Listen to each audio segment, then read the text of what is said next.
దేశవ్యాప్తంగా neat paper leakage విషయంలోని జనం ఒక పక్క యువత విద్యార్థి జేఏసీ కథం తొక్కారు. జన సందేహంతో దేశవ్యాప్తంగా మునిగి తేలిందని చెప్పవచ్చు. అనేకమైనటువంటి విద్యార్థులు రోడ్డెక్కి ఆ మహాధర్నాకు పూనుకున్నారు. ఎక్కడ పడితే అక్కడ అరెస్టులు చేస్తున్నారు.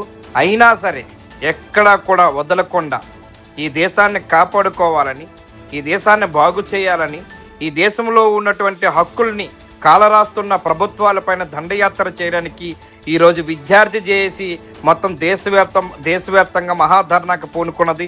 ఒక పక్క కాక్రోచ్ జనతా పార్టీకి మద్దతుగా విద్యార్థి యువజన సంఘాలు మొత్తం కూడా రోడ్డెక్కాయి.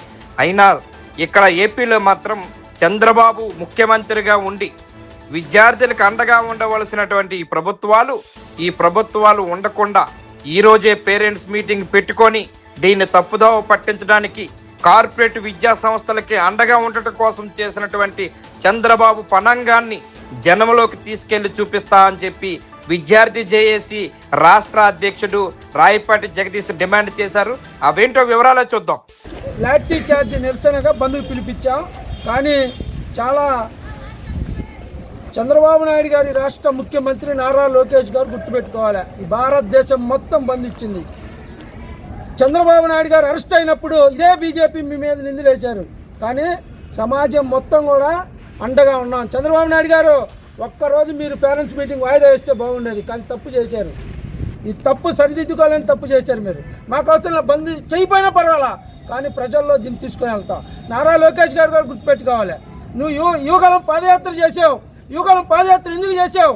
77 జీవో రద్దు చేయాలా. ఈ రోజు మీరు కేంద్ర ప్రభుత్వానికి మద్దతు లేకపోతే ఆలోచన చేస్తారు.